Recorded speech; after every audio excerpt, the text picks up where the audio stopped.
Hi, I'm Jen Sugden. And I'm Chris Sugden. And we're the writers of Victoriosity, the alternate history detective thriller comedy podcast. We're ridiculously excited to announce that we're releasing the first Victoriosity novel, and it's open for pre-orders right now. It's called High Voltage, and it features Inspector Fleet and journalist Clara Entwistle in a whole new adventure, investigating a series of unsolvable and inexplicable break-ins at banks across the city of even Greater London. If you're a fan of Victoriosity, or just of neo-Victorian sci-fi crime thriller comedies in general, we think you'll love High Voltage. And as new authors, pre-orders really help with search rankings and getting the word out. Pre-orders are now available for print, ebook and audiobook. Just search High Voltage, VAULTAGE, or head to victoriosity.com. Thank you so much.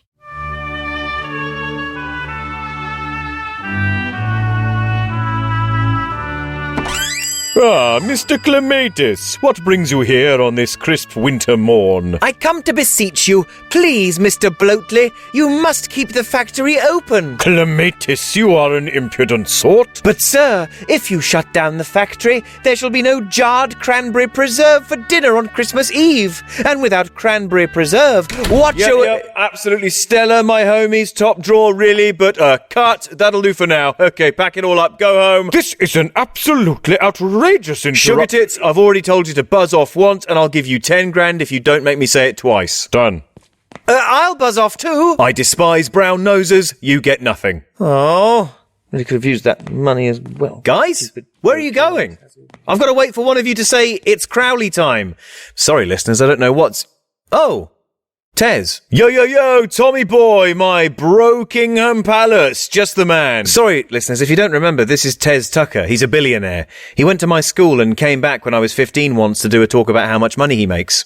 These days, he does whatever it is billionaires do. Become trillionaires, all being well. Ruffle, YOLO. Yes.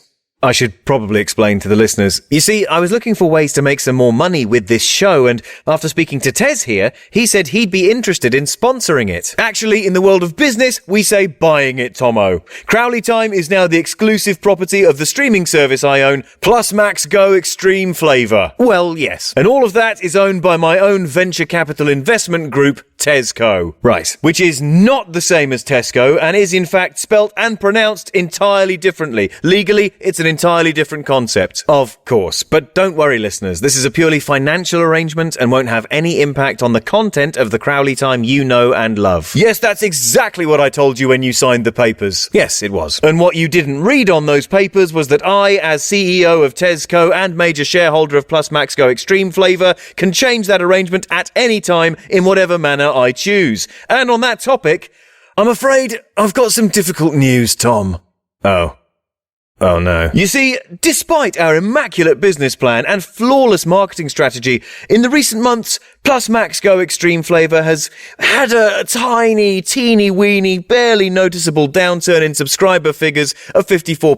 54%? That's massive. What happened? It's a minor blip, a predictable fluctuation in engagement, typical after any restructuring. What did you restructure? Plus Max Go Extreme Flavour used to be one price, right? £6.99 a month for the lot, the whole knocking shop, right? Right. But then, we realised we could offer more content, faster streaming, more actors, just extra Plus Max on everything with a side of extreme flavour to go, hot and fresh baby, kiss my tits and crack, for those that are willing to pay. How much exactly? That's the beauty of it. You can scale your financial commitment to suit your needs. Right from the very top end package, that's Plus Max Go Hyper Extreme Premium Flavour. Watch the service on any 3 screens, $15.99 in full 8K with ads. If you want to take the ads out, that's only $24.99 a month. Gosh. Below that, there's Plus Max Hyper Power Extreme Flavour, which lets you watch on one screen in glorious standard definition for just $12.99 a month with ads. Right. And if you don't want any frills at all, no extra expense, for that original $6.99 a month, you can watch on no screens with ads.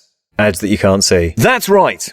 But what does this drop in subscriptions mean for Crowley Time? What it means, Tomothy, is that to compensate for this temporary lowering of our budgetary expectations, we're clearing out the cupboards, raiding Grandma's silver, stripping out the dead weight to maximise the profitability of every corner of the Plus Max Go Extreme Flavour family. That sounds a bit desperate. It's got to be done, Tom Blarone. Otherwise, you know what would happen? You wouldn't have enough budget to make all the programs? Oh, no, obviously we've got that. That's chicken feed. But my take-home pay would go down by 1.5 million a year to 109 million a year. And that's just not a sacrifice we were prepared to make. So every arm of the parent company has to adapt to prioritize appeal and superlatize earnings. And we're not going to be able to butter those ultra parsnips with silly little skits made by a prick, are we? Oh. Present company accepted, of course. But there's no one... So, Crowley Time's cancelled. But, what? It's over. Finito. I have personally stamped on its head. But, how...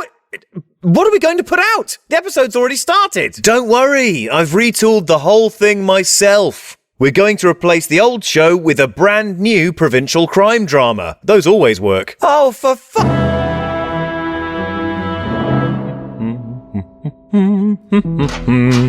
Miss Hune, all finished? Yes, sir. I've cleaned all the galleries top to bottom, sir. Will that be all for the night? It most certainly will be. The Little Wounding Museum has never looked finer. That's very kind, and you should know, sir, you are the curator of it after all. Yes, that's me, Smandrew Smendrick, curator of the Little Wounding Museum in the village of Little Wounding in Gloucestershire, and I've never felt happier or more alive. Long may it continue. Night-night, sir. I'll definitely see you here tomorrow, equally happy and alive. Yes, indeed. Good night, Miss Hune. Yes, look at it, my beautiful museum, tastefully exhibiting all the treasures so beloved by the people of this village. Here Sir Isaac Newton's toilet roll holder, there a programme from the Little Wounding Playhouse once sneezed in by Oscar Wilde. There the Neanderthal skull we found behind the Greggs. But here, yes, here, the greatest treasure of all. If I do nothing else with my life, I shall protect you, my precious object. For if anything were to happen to you, Hello? Is there someone there? I can assure you this isn't the least bit amusing. I shall report this. Miss Hune, is that you? Did you forget your roller derby knuckle dusters again? Hello? Oh, it's you. It's not Miss Hune at all. It's you, as I said. What are you doing here? And what are you doing with that? No, you put that down, you. No, stop. Oh, no, stop that. Oh, stop it, you. Ah, I can't believe this. I can't believe I'm being murdered by you. Ow, you of all people. Oh, not you.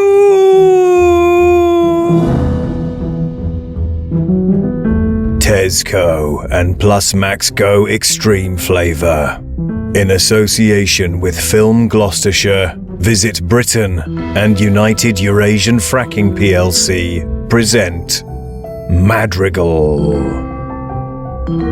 When death stalks the sleepy village of Little Wounding in Gloucestershire, only one man has the power and can be bothered to dispense justice.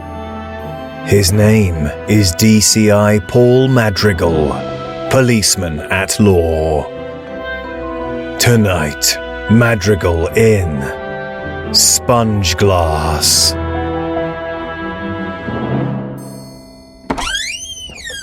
Ah, DCI Madrigal, good morning. Is it a good morning, Constable Crump?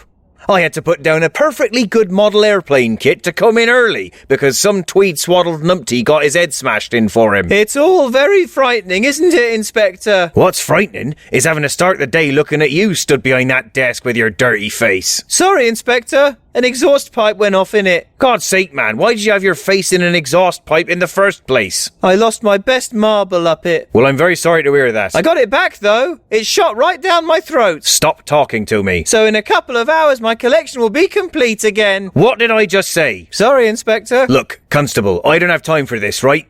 On top of all that ball ache with the murder, I've got a new sergeant starting today. Some big boots, fancy pants, up himself big city twerp who's going to have to try to match my erratic style of work and my incredibly acrid personality. God help his pathetic, cretinous little face. Yes, I know. He's standing next to you. So he is. Well. DCI Paul Madrigal. Pleased to make your acquaintance. I hope our piddling, inbred, borderline comatose little backwater isn't too tedious for you, Sergeant. My name's Trovy Bucksheath. Bucksheath, eh? Any relation to Thackeray, Bucksheath? Not that I know of, sir. Who's that? No idea. You're the one who's related to him all of a sudden. I'm not related to him. Not related to who? What? Look, son, I'm a simple man. I like darts, red wine, model airplane kits, and nobbling killers. So if you don't get in between me and any of those things, we'll get on just fine, comprende? I've already done 2 of those things today, and it sounds like we've got a killer to be a nobbling. So can we please get to work, if that's all right with you, your majesty? Yeah, I mean, they haven't given us me copper boots yet, but otherwise... Just one word of advice, son. I might seem like a right horrible bastard. Oh, I don't know, you seem alright. But I'm nothing compared to the superintendent of this district. You want to watch out for her. She's a ball breaker, a bollock stomper, a testicle demolition expert. When the super's nearby, ghoulies shit themselves. In addition to which, she's one of the nastiest, cruelest, most ugly-natured women you're ever likely to come across. Is the mean-spirited witch due to check in on the new transfer, Crump? Yes, she's standing next to you. So she is. Good morning, Superintendent. I do hope you're keeping well. Thank you, Inspector. May I say, you're looking rather dashing this morning. See what I mean? Sergeant Bucksheath, welcome to Little Wounding. I do hope it's not too dull after the rough and tumble of Newcastle. I was a little worried about the adjustment, Superintendent, but then I found the Greg, so I reckon I'll be alright. Splendid. Well, you've a wonderful team here. DCI Madrigal is the finest detective I've ever worked with.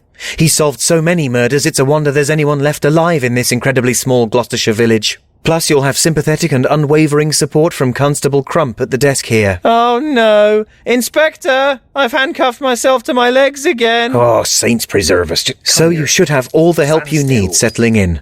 But if there's anything else I can do, anything at all, just call my office and I'll sort it out right away. Oh, cheers, aye. There's nothing more important to me than the happiness and well-being of my team.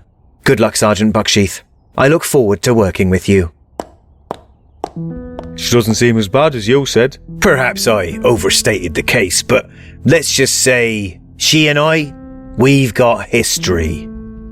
Like what? Well, let's just say she's my ex-wife and we used to work together until she beat me to the superintendent job, and we're arch rivals in the local darts league and we're facing off against each other in the regional finals next month.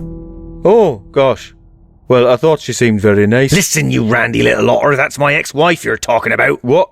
I didn't... Don't you start with me. I saw you slipping her the goo-goo eyes the moment she walked in here. And I'm over our divorce, right? I'm completely over and done with it and past it, and she can do whatever she likes, of course she can. Aye, well, that's very mature. But if I catch even the merest whiff of improper nookie between the two of you, I'll kill you with me own 2 hammers. All right. Good. I'm glad we understand each other. Now, I hope you've got your thinking cap on, Bucksheath, because we've got a killer to nobble, and that's one of the things I like. Yeah, defo. Only they haven't given us me copper boots yet. Oh, Constable? I ate them. Oh, Crump. Sorry, sir. They looked like delicious licorice. Looks like you'll have to tackle this first case in your civvy slippers, son. What are those, moccasins? Aye, sir. They look comfortable. They're very comfortable. Good.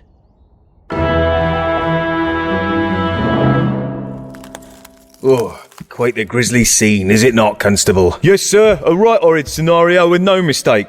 You can see he was attacked physically in the Heddle region, and this was the cause of his fatal demise from a death perspective. Very well put. Cheers, Constable. So, this is the museum then, is it? Have you never been before, Lake? Pah! Museums. If I wanted to look at a load of crusty old relics which make me feel a strange existential longing while having to remain uncomfortably quiet, I'd go visit my mother in the home sometime.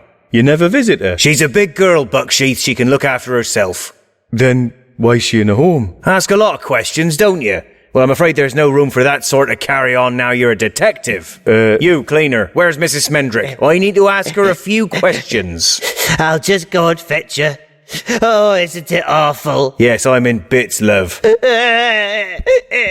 you think you could have shown a little more sympathy there, Inspector? No, Bucksheath. These people need us to be strong. You've got to put up a strong, unyielding front. Remember, this is the worst day of their lives. Oh, okay, I suppose. Are you the plot they've put onto solving my useless husband's murder? You could say that, Mrs. Smendrick. Well, I say save your shoe leather and put your feet up. Who cares who bleeding murdered him? For all we know, he might have tripped over his own arse and bashed his own head in on a cabinet. It wouldn't surprise me with what a pathetic idiot he was. Wow. So you'd say you're not dismayed that he's dead, Mrs. Smendrick? Oh, no. I'm not falling for your little copper tricks. You won't pin this on me. I'm not going to incriminate myself. All I'll say is that he was a waste of space and a rubbish husband, and I didn't kill him, but I bloody would have done if I could bring myself to bother using the energy to do it, and I wish I had done it. And not only am I not dismayed that he's gone, I'm positively chuffed to buggery about it. Angina Smendrick, I'm arresting you for the murder of your husband, Smandrew. You do not have to say anything, and in fact, if I were your defence lawyer, I'd advise you to stop speaking immediately. Take her away, Constable. Sir? Right, come on, you. Pigs! You'll never pin this on me, you dirty Babylon! You've got nothing on me, other than that I'd have loved to have killed him. I'd have smashed his face in. In fact, I've dreamed about doing it so often, sometimes I can't tell what's the dream and what's real. Get your hands off me, you massive oinker, bacon-stinking bastard. Right, well, I had hoped for a slightly more complex case to test your mettle on, Sergeant Bucksheath, but a caller's a caller. Let's get an early lunch. Sir, there's just one thing you might want to have a look at here. But I said lunch and now I'm hungry. Just a moment, sir, if you'll indulge us. Just look here at the head wound. Good idea, Sergeant. That'll stop me feeling hungry. Look at that. No, I mean, look. The bloke was clearly bludgeoned to death, but not with one large implement. More like a lot of small ones. My God. This man was bludgeoned to death with bullets. A premeditated crime done up to look like one of impulse. Unless the wife was right and he just fell over onto a lot of bullets all at once. Do we know whether the museum had a lot of bullet-based exhibits? I don't think so, sir. I think you might have been nearer the mark with that previous thought there, if you don't mind me saying. Right, well, it sounded like if the wife were going to do it, she would have got her hands dirty. She wouldn't have fannied about with firearms. Over too quickly. Plus, she had the look of a strangler. She definitely had the forearms for it. But now we've got a problem, Bucksheath. You see, I've arrested the wife already, so now I can't release her until we find some evidence to disprove my own wild speculation-based accusation. We've got to crack this case and find the true culprit, so we can save Mrs. Smendrick from the clutches of me. Where do you think we ought to start, sir? This is a puzzler, Sergeant. What's the motive here? None of the exhibits were disturbed, nothing was taken, and the curator didn't have any enemies besides his wife. This one's going to require some serious thinking. Nothing for it. We'll have to pay a visit to the Turgid Saddler. Who's that? It's the pub. Oh.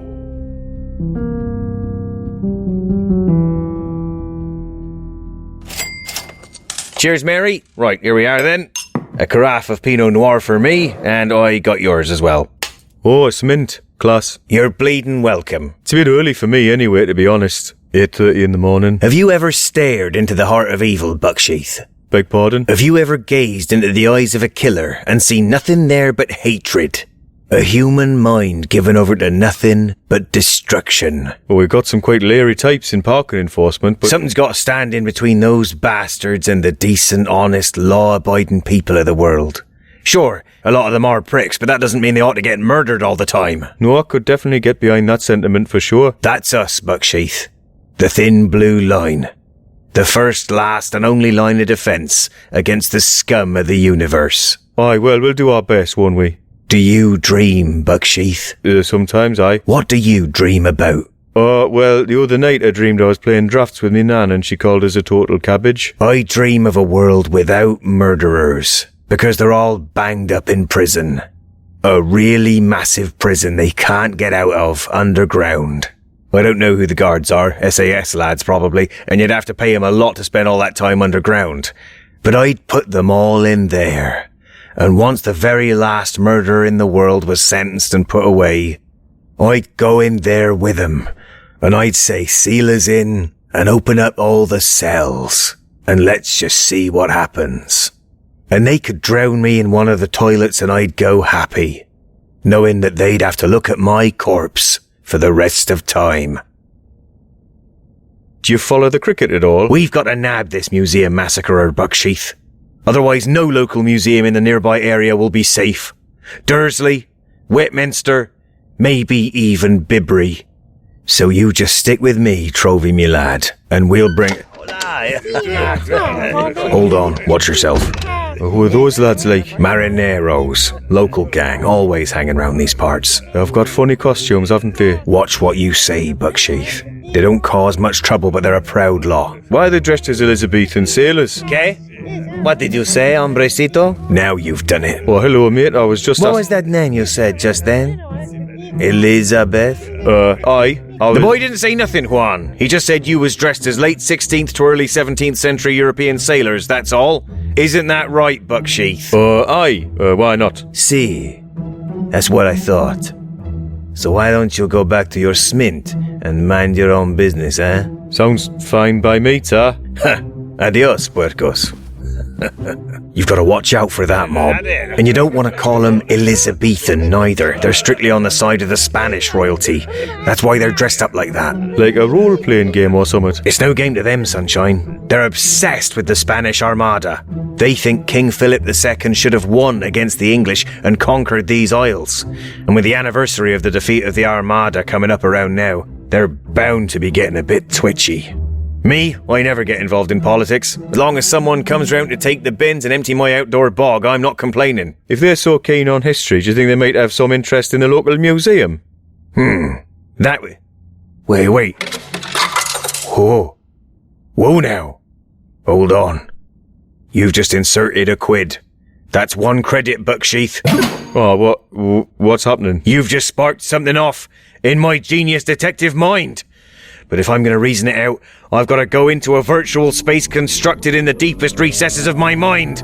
My brain ball machine. Oh!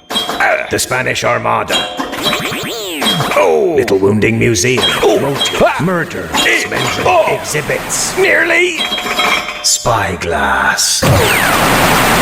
Oh, the spyglass! That's got to be it. That was quite distressing to watch. Finish that smint. We've got to get back to the museum. What for? For a game of I Spyglass.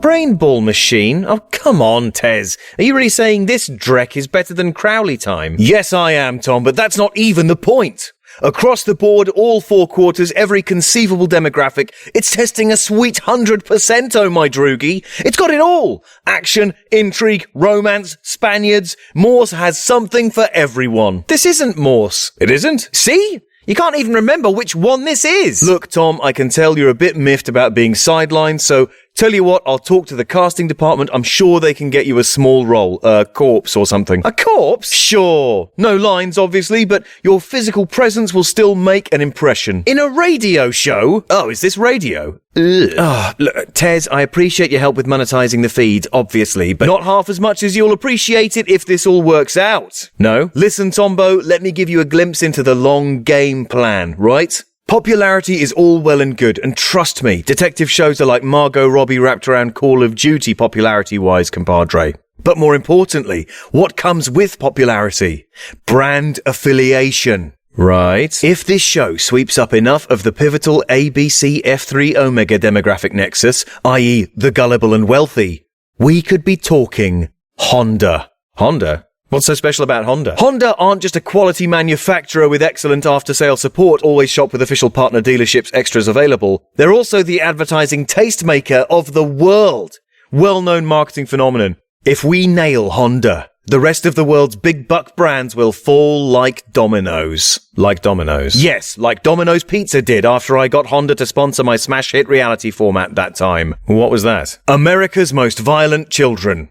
I need to go lie down for a minute. Suit yourself. Personally, I'm excited to find out what happens to Inspector Poirot and his boyfriend, Robin. Fine. Have fun. Content generators. They're all the same. Here, Bucksheath, look lively. Don't stand there all day stimulating your curiosity. There's no room for that sort of carry-on now you're a detective. Oh, sorry, sir. I'm just glad we came back to the museum. I'm learning so much. Nothing instinct or a good hard kick in the guts couldn't teach you. Was Little Wounding really once best known for manufacturing those little hole reinforcer stickers you put on papers to put them in ring binders? That's right. Proud days they were. But then the internet came along and put paid to the ring binder business for good. Oh, I suppose it would have... Hang on. The internet? Wait, is this set now? What are you talking about? This, now, is it 2023? Of course it is. You gone soft in the head? Sorry, it's just everything seemed quite oldie-worldy, I wasn't sure. That's rural England, city boy. Get used to it. Well, anyway, what are we looking for, Inspector? Over here. See this? Wow, Sir Francis Drake's actual brass spyglass. That's the sort of thing I bet the marineros would love to get their hands on. To bash it up or chuck it in the river or spray paint willies on it or something. Maybe they already have. How do you mean? Look here, the spyglass's display case. If you look closely, you can see these little scratches at the edge aren't aligned. Someone's put the lid on the wrong way round. Wow, they're one mistake. And if you look inside, you can see that someone's left a gun in there. They're two mistakes. Probably had the prints wiped off, but at least it proves our bludgeoned with bullets theory. Well, that's something, aye. It also makes me think the brain ball machine's hunch might be on the money. Let's see here. Oh, sir, be careful with it. Oh. Just as I thought, Sergeant Bucksheath. This isn't Drake's real spyglass at all. It's a highly convincing replica made out of cake. Looks nice and moist. Moist with deceit. Whoever baked that Stotty telescope knew what they were doing. Sergeant, get back to the station immediately and beat up Mrs. Smendrick until she tells you who made it. But I thought you said you didn't think she did it anymore. Oh yeah, well, maybe just start beating her up anyway and see where it goes. Don't know if I'd be entirely comfortable with that, sir. Probably a waste of perfectly good fists anyway. Nevertheless, this is exactly what I feared, Bucksheath. You afraid of cake, sir? No, that Drake's spyglass has been twocked. Someone wanted it enough to kill, and to bake an incredibly elaborate reproduction of it. And with the anniversary of the Armada's defeat looming, this can't mean anything good. If you don't mind me saying, Inspector, you're eating the evidence. Oh, whoops. Oh, that's good. That's very good, in fact. Are those almonds? Wait, almonds. Bucksheath, you know what this means? No. Oh no, are you allergic? Oh God, do you have one of those pens or something? Breathe! No, you tit. This cake spyglass is a tarta de Santiago, a traditional Spanish dessert. Oh, Spanish. So you reckon this does have something to do with the Marineros gang after all, like? Maybe, Sergeant. But more to the point, this tarta de Santiago is absolutely delicious.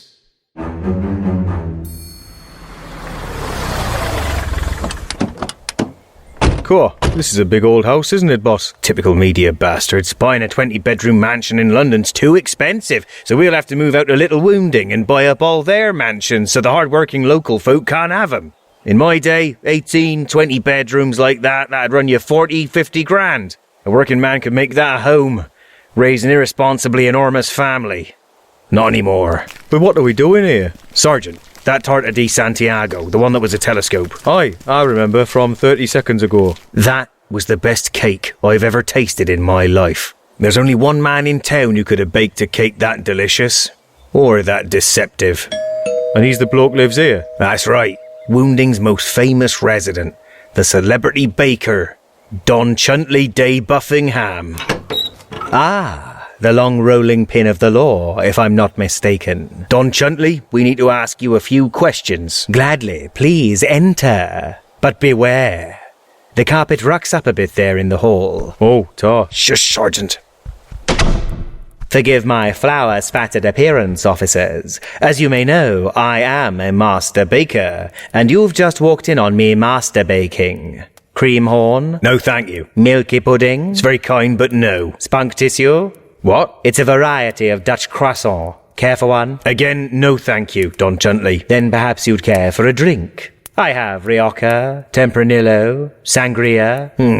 Very proud of your Spanish heritage, aren't you? I'm just a fan of red wine, Inspector. Me too. But when you're sizing up a bottle, sometimes the label can be deceptive. It certainly can. That's why you've got to keep your wits about you. Try to detect what the vintage is really made of. That can be tricky. I've always found it's best to trust your nose. I can tell that yours is a nose to be reckoned with, Inspector.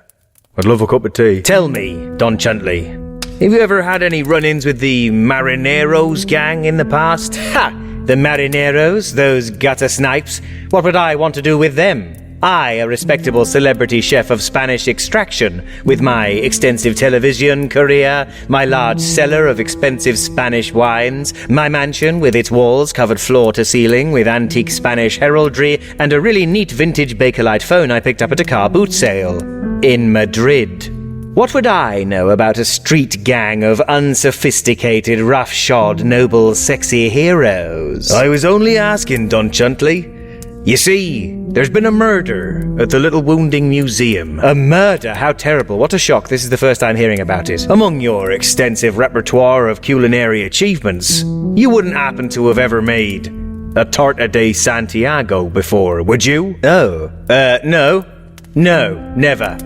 I know you're probably thinking that's very unlikely, given that many of my television baking programs have focused on the mastery of continental European desserts, all the way from my first show, Pudding on the Ritz, to my recent high-concept elimination game, Who's Got the Weirdest Penis and Can Make a Flan. But it's the truth, officer. You can search this house top to bottom if you like, but you won't find any evidence of me ever making a tarta de Santiago. I checked. Oh, please don't think we suspect you, Don Chuntley. After all, we've already got a suspect in custody. But then I don't need to tell you about custody. You're a credit to the force, officer. Well, so long, bye-bye. But let me just say this. If I ever find any evidence that you've made that cake or had anything to do with that murder, I'll slap the cuffs on you faster than you can say self-raising flour. Unlikely, Inspector. After all, in my line of work, I say self-raising flour all the time, and I can say it really, really fast. Like this. Self-raising flour. Then I'll slap the cuffs on faster than you can say lithospheric continental drift. That's more likely. I hardly ever say that. Good. Come on, Sergeant. Never mind about the cup of tea then. Bye.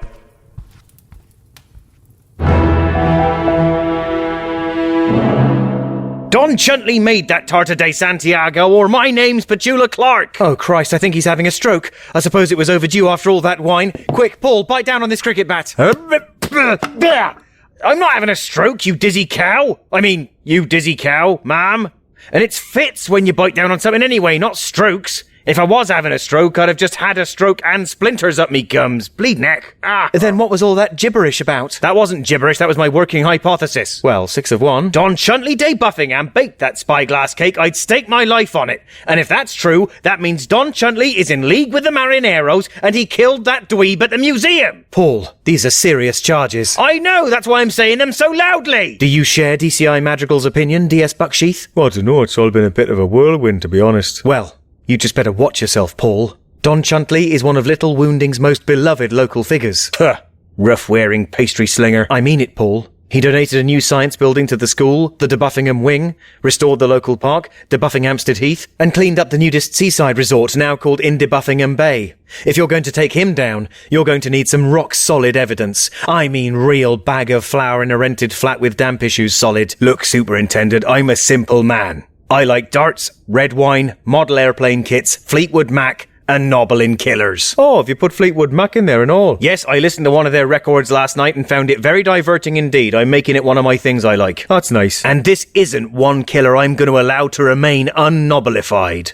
I'll get you your evidence. Legally or otherwise. It has to be legally. Then that's how I'll get it. Wink. No wink, just get it legally. All right. Come on, Bucksheath. Aye, on me way, like. Oh. I don't think he suspected a thing. No, I don't think so. Except about, how the baker done the murder and that. I mean, about us, Trovy. Oh. What? It's all I can think about. I haven't been able to sit still. I've been tossing and turning in my big empty bed all day, ever since we met. Oh, well, you can get creams and things for that sort of complaint. But we have to stop. This mustn't be this thing between us. What, the chair? Not only would it crush Paul completely, it would be a horrific breach of professional conduct. Oh, yeah, that's the sort of thing you don't want to breach, usually. But damn it if that doesn't make it even more tantalizing. Oh, Trovy. Oh, Superintendent. Call me Trixie. Is that your name? No. Oh. No, we can't. Not while there's a murderer to catch. Now get out there and catch him, you saucy little slice. Oh, thank God. I mean, thank you very much, Mom. Bye. Oh, phew. You all right, Sergeant? Would you like a crisp? Just out of interest, Constable. What's the official sexual harassment procedure in this station? I only offered you a crisp. No strings attached, I swear. Oi, Bucksheath, stop playing silly arseholes with the backward boy and let's get a move on. Oh, aye, sir. Defo. Where to? That's what I'm trying to figure out. We need to find out what Don Chuntley's planning with that spyglass, and that means we've got to put the sweat on those marineros. But where do we find the highest concentration of the naughty nautical natterjacks? Would you like a crisp, Inspector? A crisp?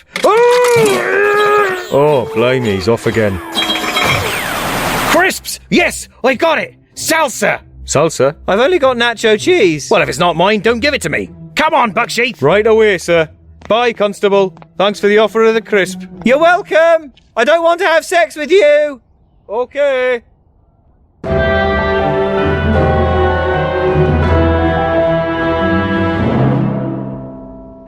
As you might imagine, so I wasn't having any of that. I said to him, look mate, I'm not paying to replace that carpet unless you can provide me with a positive DNA test. Nothing short of that is going to hold up in court. Really? And what did Melania make of all this? Oh, she just sat there playing with her Rubik's Cube, same as always. Gosh, what a weekend. Oh, hello listeners. It's me, Tom. Remember me? I've come to the sorting room for a bit of peace and quiet. At least my faithful postmaster Savaloy's still here for me. Too right, sir. Even when everyone else thinks you're a valueless waste of space, you can still depend on me. Great, thanks. Anytime. You're right, though. Space certainly does come at a premium lately. Every part of Crowley Towers has been commandeered and turned into some part of the Madrigal media empire.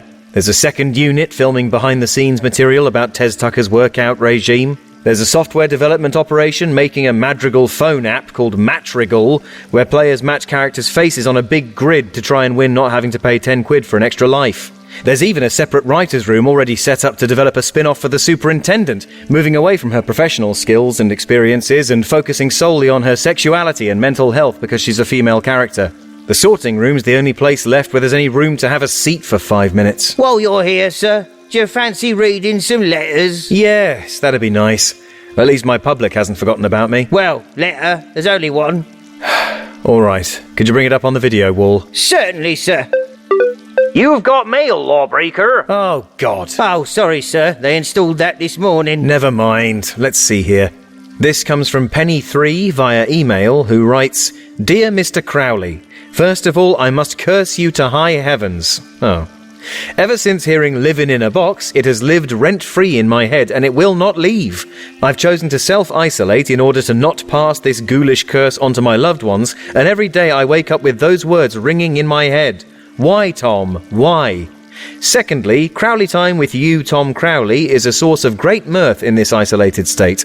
Your work is commendable, and I try to cajole everyone I meet into listening to it. Right now, that means I recommend it to no one, but you brought that upon yourself with that damned tune. Hoisted by your own petard, eh? I hope this letter finds you well. Please give my regards to Savaloy and let him know he's a good boy. Kind regards, Penny. Savaloy, you're a good boy. Oh, thank you, sir. And thank you, Penny. Well, it certainly sounds like Trovy Bucksheath's performance of Living in a Box back in episode 28 has made a real impression on people. I hope you've been glad to hear him return in this episode, Penny, even if it is in a much more derivative and pedestrian format. But no, good for Trovy. Pleased for him, obviously. And pleased for you as well, Penny, because, by default, you are Letter of the Episode! So, you receive a free copy of this show, well, the old show. Anyway, a copy of Crowley Time's soundtrack album, Discount Bin. That'll be winging its way to you shortly.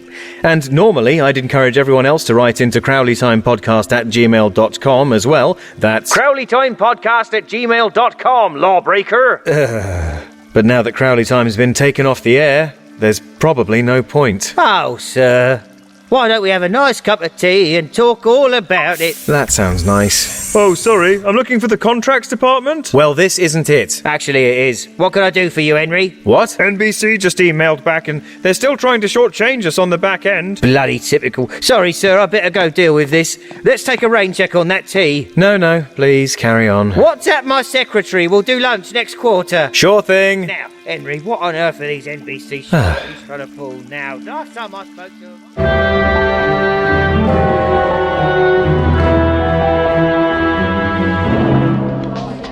Take a look around, Sergeant. What do you see? An awful lot of lads dressed up as late 16th to early 17th century European sailors. Precisely. This is the biggest salsa bar in Little Wounding. Exactly the sort of place a gang like the Marineros might get together to plot their next move. Or like dance, maybe. Don't be so soft. Hey boys, I think I can smell a thick slice of chorizo sausage in here. Or maybe it's the whole pig. Skelenora profanicata, as I live and breathe. What are you doing here? I thought you were running with the Scott Street Skulls. Now here you are dressed up like Vasco da Gama's slutty niece. You'd better watch your mouth, you dirty fascist, unless you're looking for a right nasty fright. Maybe later, by which I mean late later, like after I'm dead. Yeah, well maybe when you are dead, I'll come down the crypt and ride your dusty old bones right down to Satan's boudoir, you rocket. Do you two want a minute, or...? Who's this, Fanny? You been finding your new recruits by the bins at the back of the dog track again? I think that's quite uncharitable, miss. Don't fly off the handle, Bucksheath. Don't let her get to you. This is what she does. Just leave this to me. So, what's with the leggings and the sexton? You expect me to believe that a hardcore goth like you's gonna pivot nautical all of a sudden? What I do's none of your business, copper. You don't see me criticising you for spending all your spare time playing darts like a fat alky for the Leave campaign. What did you say? Oh, did you not hear me? I said anyone who considers darts to be an actual sport only plays it because it's one of the few sports you can play down the pub. So while the other guy's lining up his shot, you can run round the beer garden sucking all the spillages out the ashtrays, you mad tramp. You shouldn't have said that about darts, Skelenora. Here, Chief, what are you doing? Stay back, Bucksheath. She's made me quite cross. I'm getting dangerously miffed. Sir, the veins on your face are all sticking out. You look like a weightlifter's armpit. It's happening! It's happening! What, did someone announce a ban on pork pies and methylated spirits, you pure scummy bastard? Sir? Sir? Madrigal!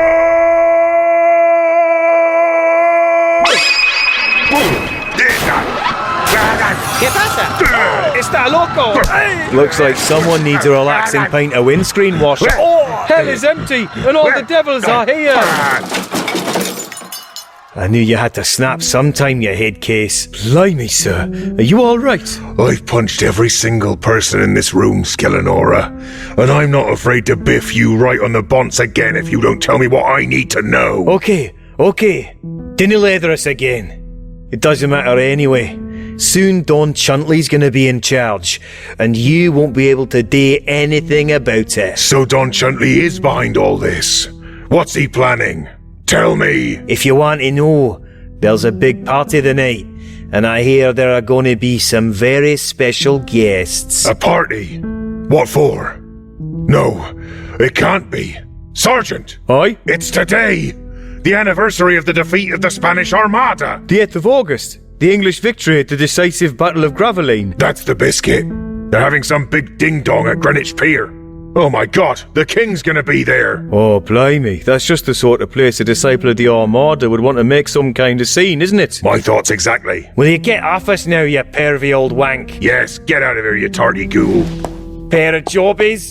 Sir, what on earth's happened to you? Your hair's gone all white, and you're all pink and puffy like an agitated growth. Something you have to know about me if we're gonna be partners, Bucksheath. Aye? I know I might seem a little short-tempered sometimes, but when I get really cross, when I become seriously, properly irked, something changes in me. My inner power is unleashed, and I evolve into my extreme form, the beast inside. Madrigal. Crikey, that sounds challenging. It is. And when I get into this state, I can't regain control on my own. I need your help. Aye, boss. Whatever you like. If I'm gonna come back from an extremely enraged state into an only moderately infuriated state, I need something to calm me down. Either a model airplane kit or a full-bodied red should do it. That's all right, mate. There was a corner shop down the street. They're bound to have a decent Cabernet or a Fokker triplane or something. You're a good lad, Bucksheath. I was wrong about you. Oh. The one thing that scares me, Bucksheath, the one thing that really frightens me, every time I become Madrigal, I can feel something else calling to me. From even deeper inside. Something even worse. Something beyond Madrigal. And I just know, someday, it's gonna take over. And then, God help us all. Just one thing. Yes? Do you have a tenner for the shop? No, I'll pay you back. Right. I've heard that before. Then, once I'm back to normal, we'll have to strap our big boy bollocks on. Good afternoon. Can I assistance you? It's you, DCI Madrigal and DS Bucksheath.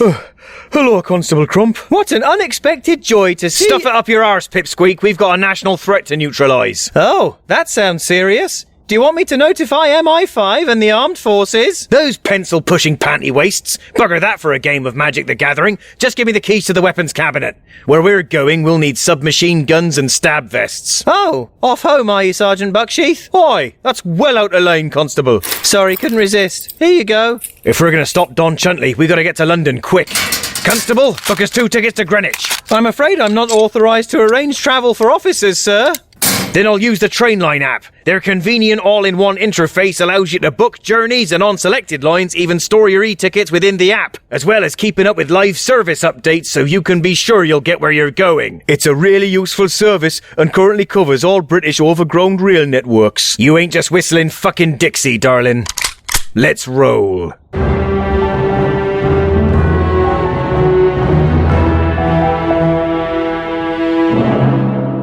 I said to her, House of Commons, House of the upper classes, more like. But of course, as Minister of Expensive Jingoistic Pageantry, it's my privilege and my great pleasure to be here at picturesque Greenwich Pier to commemorate this landmark 435th anniversary of the defeat of the filthy garlic munching... the bold and intrepid forces of the Spanish Armada. And it is my great pleasure to welcome none other than His Majesty King Charles III and his Queen Camilla. All right, you big load of twats. To celebrate this special occasion at great expense to the taxpayer. So, without further ado... I think this is exactly the moment for some ado, Minister. If you'll please remain calm, everyone, my marineros will take very good care of you. Excuse me, but you're him, aren't you? Off the television. That's right, Minister. But you will soon have a different name for me. King Chuntley I of England. Hang on a second. What the bloody hell's he on about, Charles? You're weak, Charlie boy. Complacent, sitting at the foot of Mummy's bed, waiting patiently for your inheritance. Oh, Mummy, when can I be king? When can I be king? Well, that's not the Spanish way. When a Spaniard sees something he wants, he takes it. Or at the very least composes a heartbreaking ballad about how much he wants it on his guitar. But more to the point, I'm taking over. Me, Don Chuntley de Buffingham, star of the hit competition show Britain's Got Yeast. And that's not all I've got going for me. I've also got this. What's that he's got there? Why, it's Sir Francis Drake's spyglass. What in the name of expense accounts? That's right, you odious fat cat. And I have reclaimed it as my rightful inheritance. For as well as being one of Britain's most popular baking-focused television chefs and ambassador for Askance, the charity for boss-eyed children, I am also a direct descendant of Philip II of Spain. That's right. One sweaty night, King Philip exerted his royal prerogative in a Madrid knocking shop on my ancestor, Frisky Francisca de Buffingham, and forgot to wear a sheath. And it is now, on the 435th anniversary of his defeat, that I unleash the full power of this spyglass and conquer all of England with the help of my Neo Armada. They should be sailing up the Thames right about now. My God, he's right, look! Just coming round the O2! Ships! There must be a dozen powerful galleons. Bugger me. Maybe later. There'll be no time for that later, or anything else. Once you're dead, because I've killed you, Marineros, seize the king. Not so fast, baker boy. Detective Chief Inspector Paul Madrigal. And friend. My name's Trovy Bucksheath. Don Chuntley de Buffinghamn, I'm arresting you for the murder of Smandrew Smendrick. You're too late, Inspector. My fleet's arrival is imminent, and with it, the end of this weak, chinless royal lineage. Here, Mr. de Buffinghamn, if you don't mind me asking, there's just one thing I don't get. What's that? What did you need the spyglass for? What are you going to do with it? Oh, you'll soon see, my friends. Once my fleet arrives, this simple artifact will be... Got him. Oh my God, what are you doing? Oh, don't be such a fanny, Bucksheath. You've shot him! Paul, man, you can't be letting rounds off wherever you like. This is a crowded area. He was reaching for a weapon. Everyone saw it. The king saw it. Yes, absolutely. Yeah, I saw it all. Bullets. They're one of the things I mustn't get shot by. Don Chuntley, do one good thing before you die. Confess to the murder of Smandrew Smendrick. Admit your sin before your immortal soul burns in hell. I confess nothing. Ha! How do you like that? The last thing I'm going to do before I die is to curse the House of Windsor and leave you, the little wounding police, baffled. Ha! Oh, and that.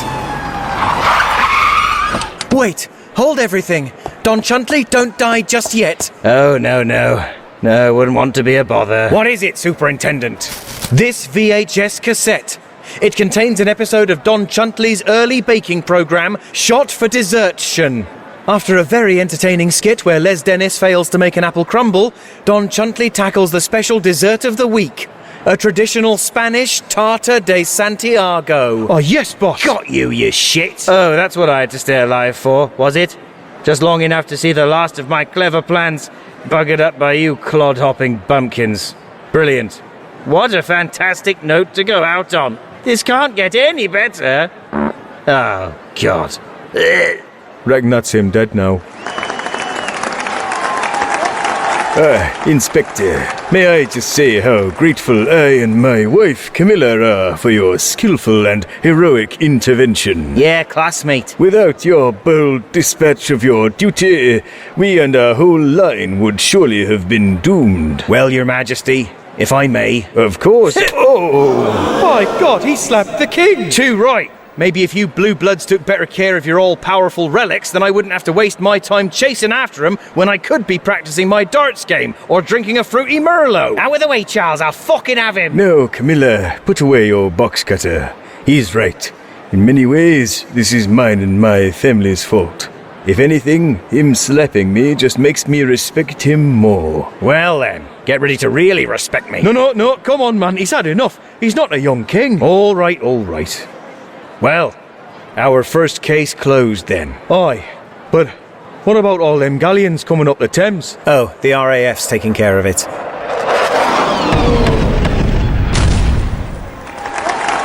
Things have moved on since the 17th century. We've got better weapons than big wooden boats. Suppose you're right, yeah. All's well that ends well then.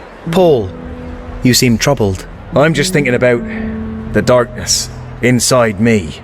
About Madrigal. About all those people I punched in the face, and how much harder it is to come back from the brink each time. I almost didn't make it today.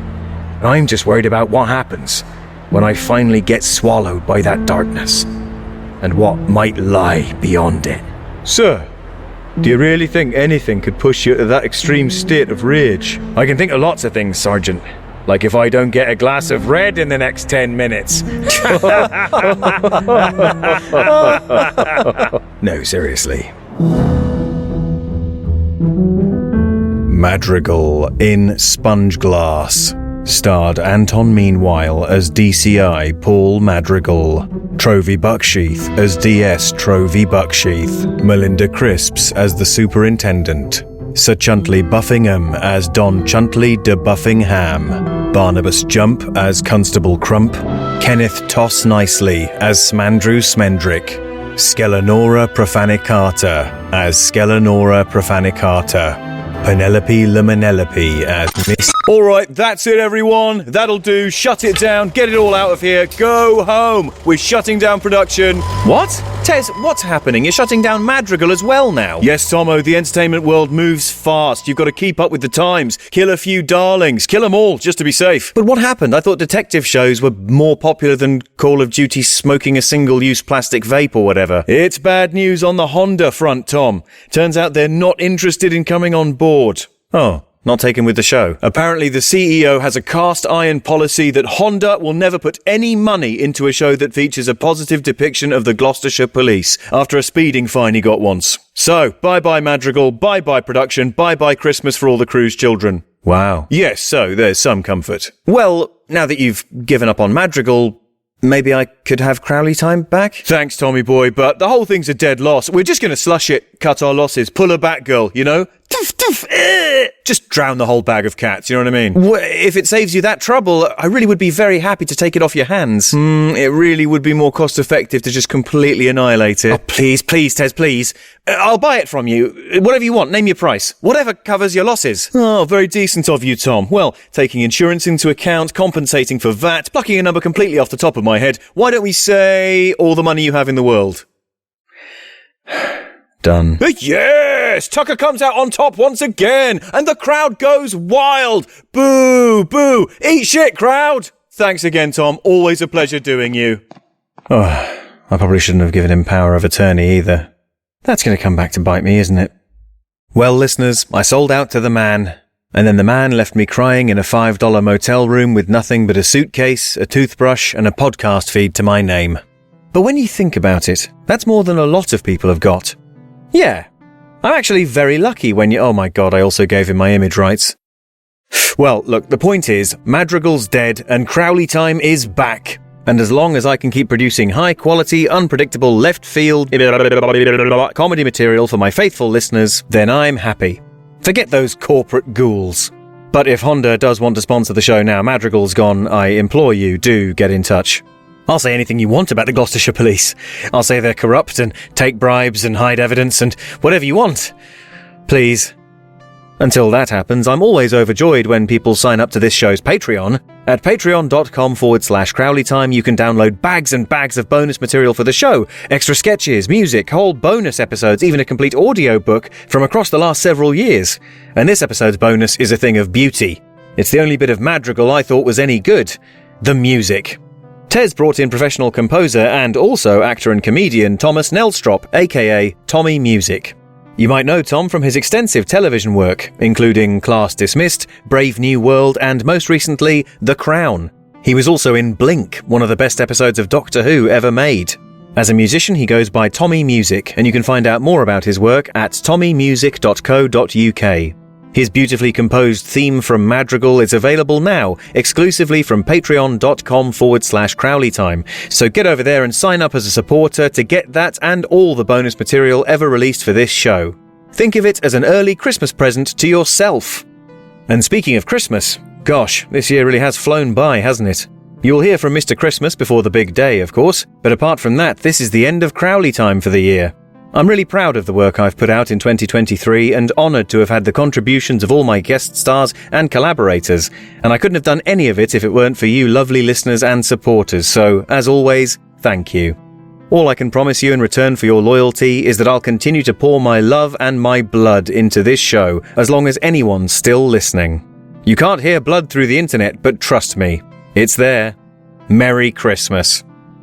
The next episode will be released when a huge corporate acquisition doesn't completely ruin the integrity and quality of the product that's been acquired. So make sure to subscribe, so you'll be alerted at the precise moment that happens. Everything you've just heard was made by me, Tom Crowley, apart from the music in Madrigal, which was composed and performed by Thomas Nelstrop, aka Tommy Music. Please submit all praise, questions or complaints to @atomcrowley on social media or email crowleytimepodcast@gmail.com. To help me pay some removal men to clear all this Madrigal junk out of here, go to patreon.com/crowleytime and become a supporter today. Or go to crowleytime.com and buy some of this show's merchandise or its soundtrack album. And remember, a dog is for life, not just for Christmas. A cat is forever, not just for Easter. But a hamster, that's for the hamster to know.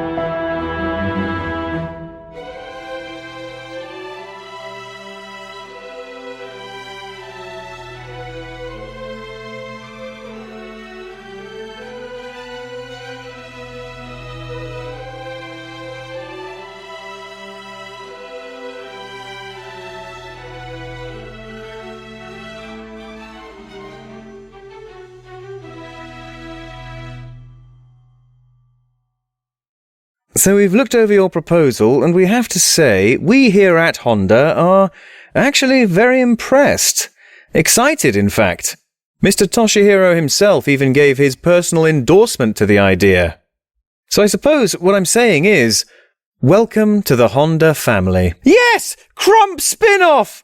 And I promise, I'll say whatever you want about the Gloucestershire police. I'll say they beat up kids and all sorts. Ha ha! Woohoo! Money! Money! Money! Money! Money! Money! Money! Money! Money! Money! Over the centuries, the world's greatest wordsmiths have crafted the most beautiful sentences ever written. Shakespeare. Shall I compare thee to a summer's day? Austin. There is no charm equal to tenderness of heart. And Jermaine Pennant. I pulled two birds and I went home, which is nearly a proverb. Hello, this is Football Book Club Podcast, the podcast where every episode we read another footballer's autobiography. He basically says that their incentive to win the World Cup was that Nancy Delio was going to make them some pasta. We read all the classics, Darren Huckabee's, Hucks, Frank Lampard's, Totally Frank, and of course, The Life and Times of Barry Ferguson. This wasn't something I planned to say, but he's given me real Paddington vibes. And we're often joined in doing so by guests from the world of comedy and football. I believe this book was written near David Ginola. I don't believe it was written by David Ginola. So, if you like your books less Jane Austen, more Charlie Austin, less Dickens, more Dickov, listen now by searching Football Book Club wherever you get your podcasts.